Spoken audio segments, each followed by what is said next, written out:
Second question. The answer to the second question is a production possibility frontier, which is a curve like demand curve or the indifference curve. Third Yeah. answer is the meaning of the production possibility frontier. Yeah. So these questions can be asked in the test in July.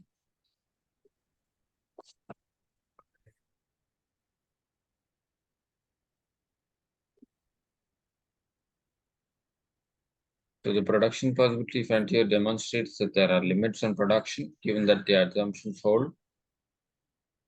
Therefore, each economy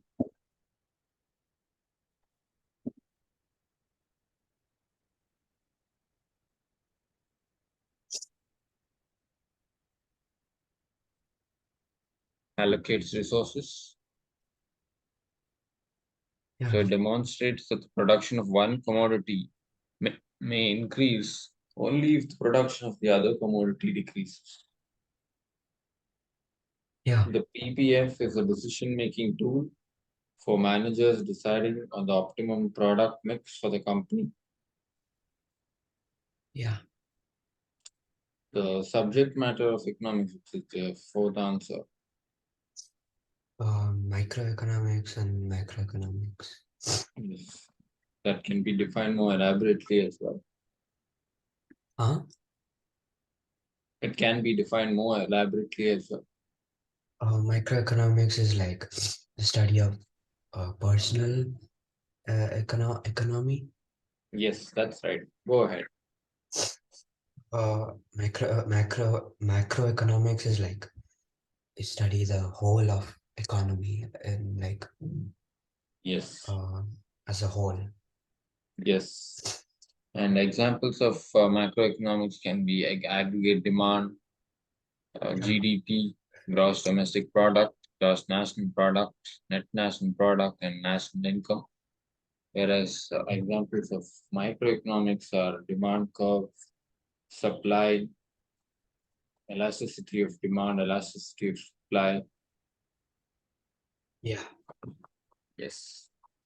And any more concepts regarding centrally planned economy and market economy? Centrally planned economy example is China and the United Socialist Pakistan. Soviet Republic. Yeah. Market economy can be India and the United States of America. United Kingdom also can be an example of market economy. Yeah. Any features to explain the centrally planned economy and the market economy as a whole? In centrally planned economy, the production Yes, is controlled by the is government, but in yes, market yes, economy, the it's not. It's like it's the production can be done by anybody that's in right. market economy. Yes.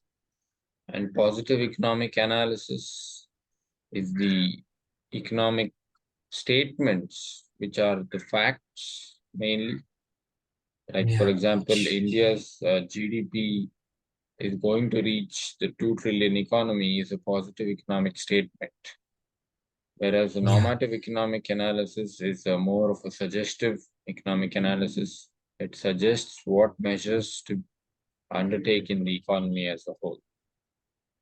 yeah,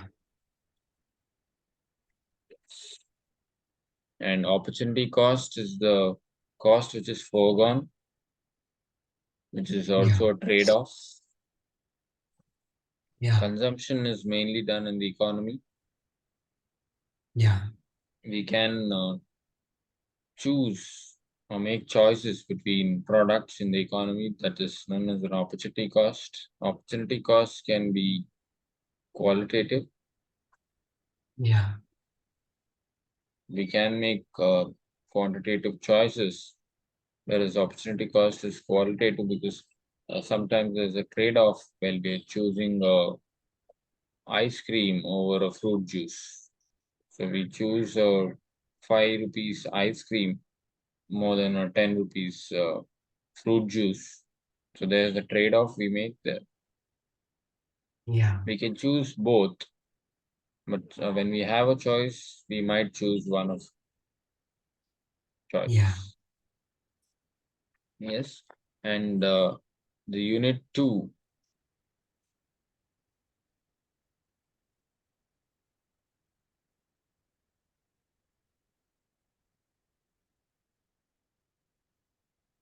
unit 2 in introductory microeconomics deals with consumers' equilibrium and demand. We studied elaborately the consumer's equilibrium, the meaning of utility, marginal utility, the law of diminishing marginal utility, and also the conditions of consumer's equilibrium using marginal utility analysis. We also elaborately went through the indifference curve analysis of consumer's equilibrium. Consumer's budget or the budget set and budget line was thoroughly studied.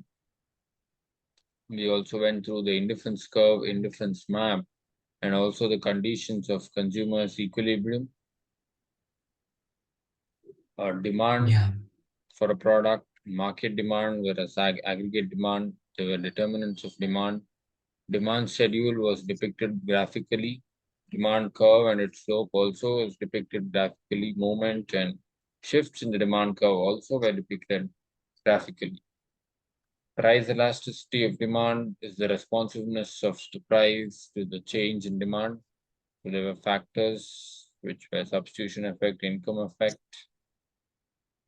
Yeah. Measurement of price elasticity of demand dealt with the two types of price elasticity of demand called as percentage change method and total expenditure method. We went through the percentage change method.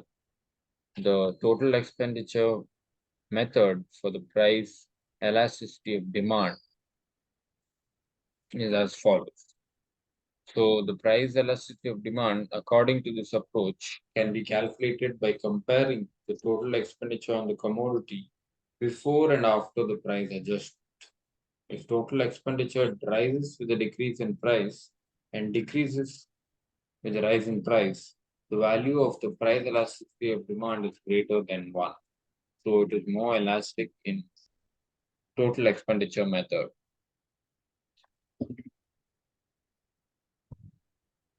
So we have the unit 6 of producer behavior and supply. Okay.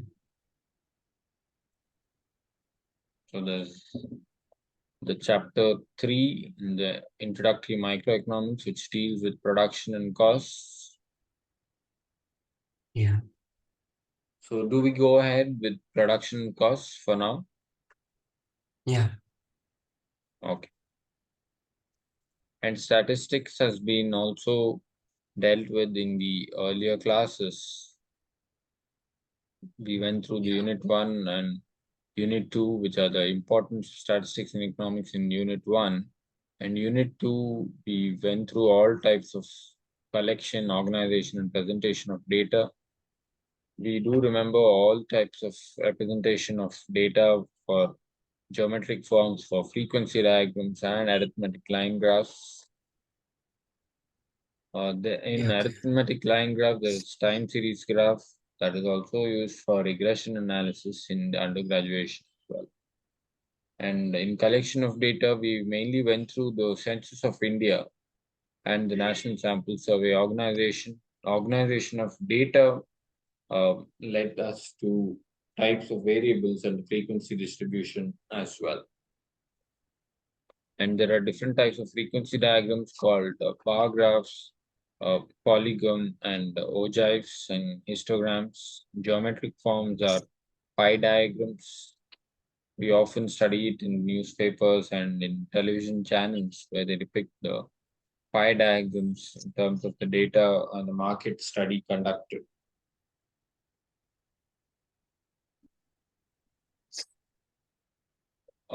Firms in production and costs, we have earlier discussed the behavior of the consumers. In this chapter as well as the next, we shall examine the behavior of a producer. So production is the process by which inputs are transformed into output. Production is carried out by producers or firms. A firm acquires different inputs like labor, machines, land, raw materials, etc. It uses these inputs to produce output. This output can be consumed by consumers or used by other firms for further production. For example, a tailor uses a sewing machine, cloth, thread, and his own labor to produce shirts. A farmer uses his land, labor, or tractor, seed, fertilizer, water, etc. to produce wheat. A car manufacturer uses land for a factory, machinery, labor, and various other inputs, steel, aluminium, rubber, etc., to produce cars. So these are the various components used in the production process. A rickshaw puller uses a rickshaw and his own labor to produce rickshaw rides. A domestic helper uses her labor to produce cleaning services. We make certain assumptions to start with. Production is instantaneous. In our very simple model of production, no time elapses between the combination of the inputs and the production of the output. We also tend to use the terms production and supply synonymously and often interchangeably. Is there a production function as well? Um, I think so. Yes, there's a function where there are dependent variables and independent variables as well. Okay. Yes. So economics deals with a lot of production and costs.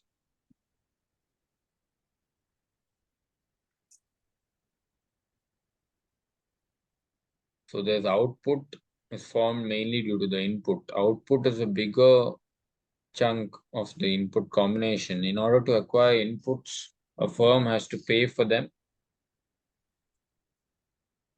Yeah. and this is called the cost of production as well. Um, Yes. And there's the revenue which we receive after selling products, and more of revenue than the cost is called the profit. So revenue minus cost is equal to firm's yeah. profit. So Yeah. mainly firms produce for profit, but many firms may not make profit. It might produce more, but it keeps its costs to a lower effect. But some are called non-profit making firms or uh, non-profit making enterprises as well. So economics Mm, is not only the profit making motive, but also to contribute something to society as well. So we assume that the objective of a firm is to earn the maximum profit that it can. So any large enterprise uh, selling clothes or electronic goods or automobiles have a profit making motive. Their objective is to earn profit, but also on the other hand, they have to serve society, keeping all their ethics in place as well. There have to be a lot of compliances which firms and businesses have to follow, which will be dealt with in the ethics economics society moving ahead. So in this chapter, we discuss the relationship between inputs and output. Then we look at the cost structure of the firm. We do this to be able to identify the output at which firms profit are maximum. Yes. yeah. And what hobbies are you interested in? Like sports or in music or business or economics? Which is the favorite hobby which we Um, give more time to? sports probably. Okay. So are sports are also profit-making enterprises, or is it mainly for fitness and competitive competitions? Huh? Is it mainly for competitions and fitness? Yeah. So what are the kind of sports we engage in? The tennis, Um, cricket, basketball, or football. yeah. Okay, which sport which mainly engages us in? Um,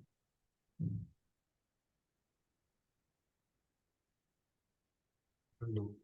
You can name one sport which keeps us very engaged. Football? Okay, so football, there's a lot of international competitions. There's the FIFA World Cup, there's the English Premier League. So, which is the favorite team in football? Um, I don't know. So a Argentina? general follower of football, Huh? that's also good. A general follower of football who loves the game more than the teams. That means the competitive spirit, and it's more for the liking of the game as well. So, do you any follow any football team in particular? Not necessarily. Okay, not a country or a football club as such. No. Okay, so in football there are a lot of equipments used. Yeah. There are a lot of football studs used. There's stockings used in playing football as well. And Yeah. goalkeepers also have a lot of equipments like gloves, and uh, they also wear shin guards as such. Yeah.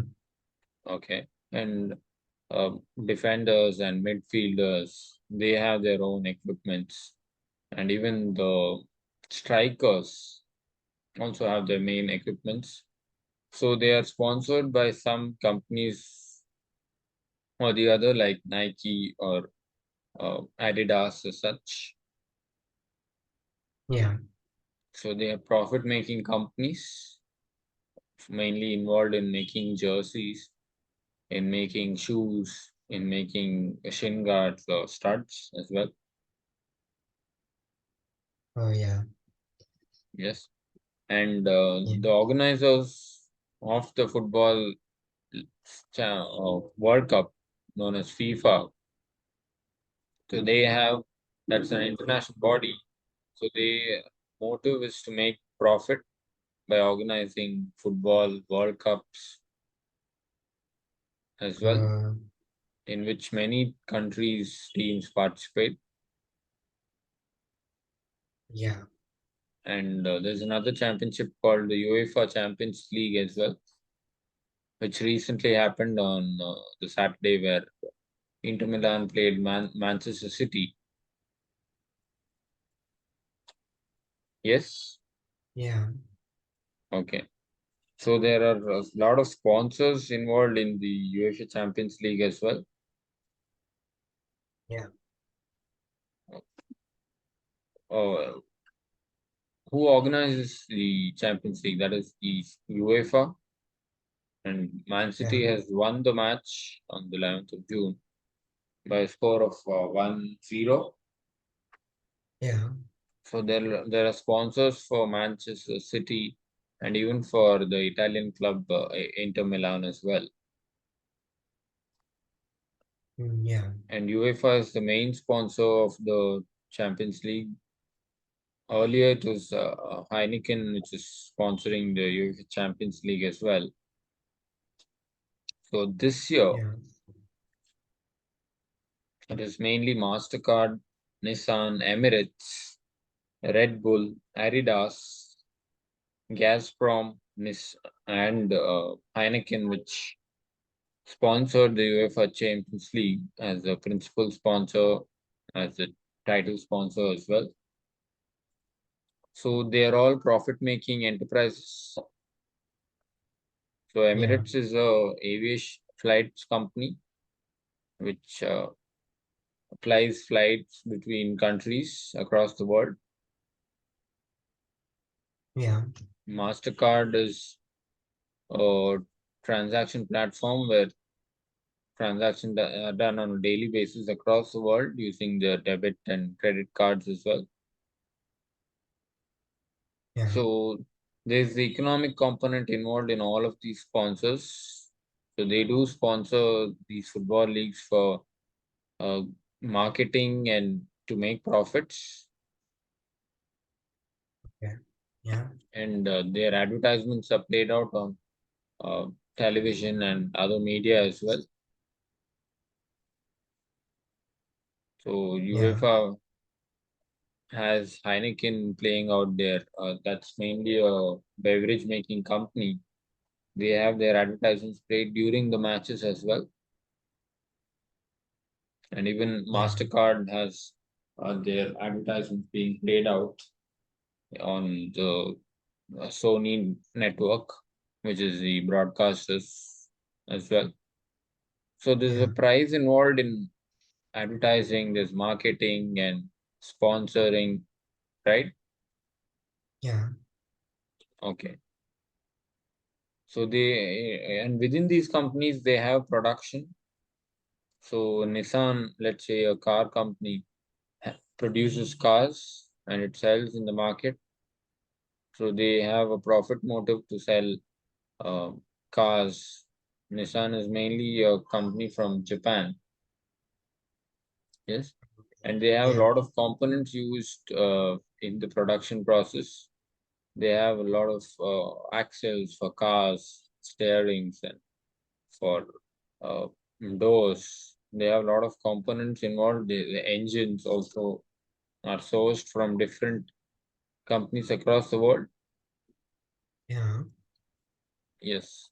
So in the production function, the economy is more helpful to each other for producing cars, for making aircrafts, for transaction payment platforms, for beverage companies like Red Bull as well. Yeah. And there are sports jersey making companies like Adidas, Nike, Puma as well. So they do sell and they do make their jerseys in different parts of the world, in India or in Bangladesh or in Vietnam as well. So we get products from different countries in the world in a globalized world. Yeah. Okay. So production is mainly driven by profit, and for profit, there has to be inputs in the production process for the output to be produced by the firm. So in this globalized world, it's a global network of products coming from each different parts of the world. And as we are in a free trading hub, and different countries have different products which they uh, export and import to each countries in the production process. Yeah. Yes. Okay. So coming back to the lesson. So consider the farmer we mentioned above. For simplicity, we assume that the farmer uses only two inputs to produce wheat, which is land and labor. A production function tells us the maximum amount of wheat he can produce for a given amount of land that he uses, and a given number of hours of labor that he performs. Suppose that he uses 2 hours of labor per day and 1 hectare of land to produce a maximum of 2 tons of wheat. Then a function that describes this relation is called a production function. So there's land, labor, capital. Sir, Yes. uh, I don't think you're not screen sharing the right screen. Uh, is it in the lesson now? It's not, if you're doing a PowerPoint presentation, it's not. Okay, yeah. Now Now I is can it? see it. Yeah. Yeah. Okay.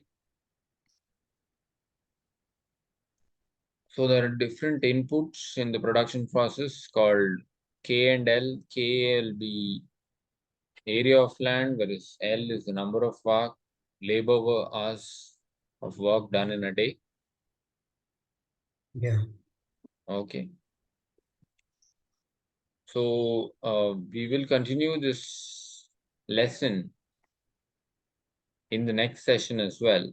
Now what we'll do is we'll discuss more about the exam component and what we can proceed for the examination and what Okay. better we can do to attain good prospects in the examination as well.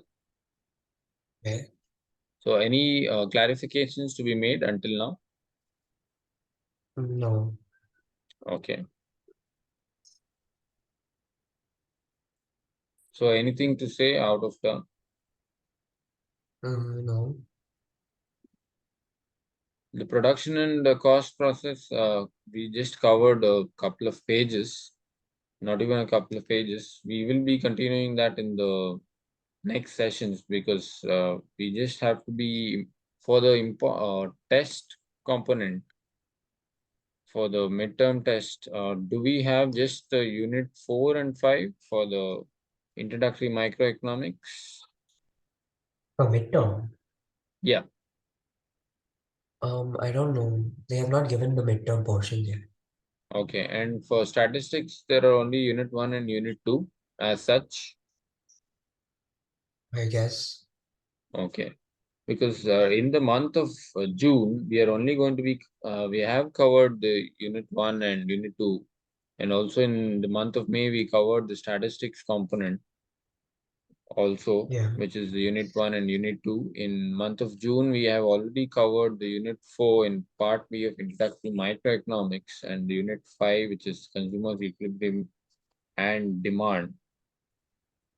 So for this month, we'll just be proceeding with the production and costs, and we'll be having mock tests as well closer to the midterm test dates. So when is the economics Okay. test falling on? Um, they have not given date, but it starts from the 11th July, I think, Oh, or that's 10th good. That's July. less than a month from now. So we'll be having at least a couple of mock tests for one each for statistics for economics and one for introductory microeconomics. Both will be on different sessions. So on Okay. we'll have the tests on 27 June and on 29th June. 27 June we'll have the mock test for statistics for economics and which covers unit 1 and unit 2 for on 29th June, we'll have the mock test for part B, which is introductory microeconomics, which covers unit Okay. 4 and unit 5. Okay. So that's a couple of weeks from now. And from July onwards, we'll continue with the rest of the portions for Okay. economics. And Yeah. are there any clarifications to be made in part A, statistics for economics, or in part B of introductory microeconomics? No. Which is the toughest concept to define up till now? Probably the microeconomics, the second chapter that we're doing right now. Okay, that is the consumer's equilibrium and demand. Yeah. Yeah. Okay, yeah, because there are a lot of graphs and concepts which have to be elaborately explained. That will be covered during the next couple of weeks till the mock tests we do. So, which concept exactly which is difficult?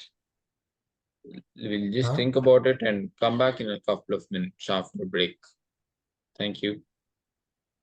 Okay.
Yes. Yes, sir. So any clarifications to be made for consumers equilibrium demand, which is the toughest concept, Um, no, not right now. which exactly is very difficult to comprehend. Um, So elasticity, there can be more problems solved on it. That will be distributed for the concept of elasticity, which is price elasticity of demand and the different methods of price elasticity of demand, or the percentage change method and total expenditure method as well. Supply is not going to be currently studied. Supply is a later concept, and we'll be doing more problems of price elasticity of demand as such.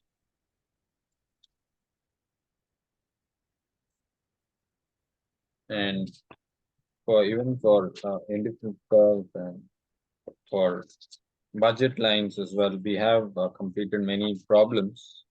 So we'll be going back to it as well. okay. Okay. And there's something called as contraction of demand and Yeah, contraction of demand. Yes. So yeah, have you heard that concept earlier?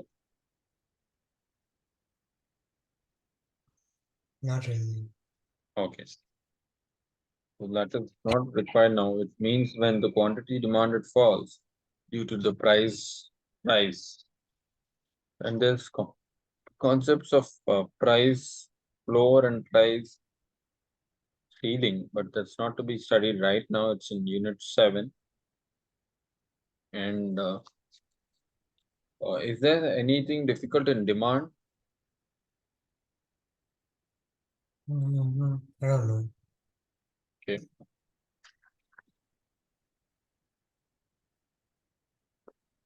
And there's an expenditure method as well. According to this method, uh, it's mainly for price elasticity of demand.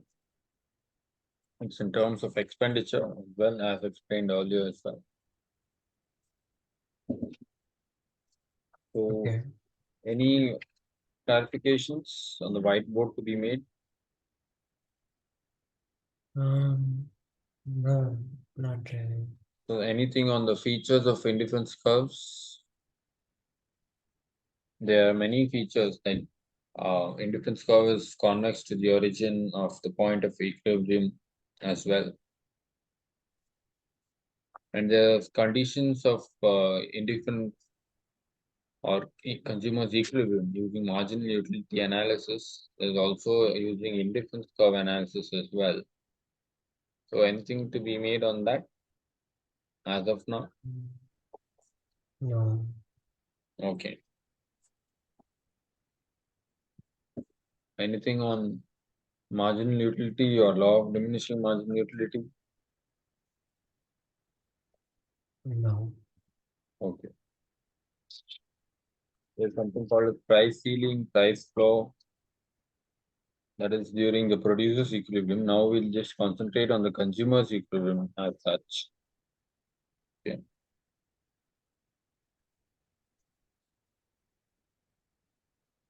And later on, we'll be covering the costs and revenue, which are the marginal revenue and marginal cost approach. And also there's average revenue, marginal revenue as such, like marginal utility or total utility as well. That will be covered in the later classes as well. So we'll get thorough with these concepts for the midterm test portion, and we will be covering more of that as well. Okay. So any timeline to be mentioned right now? No.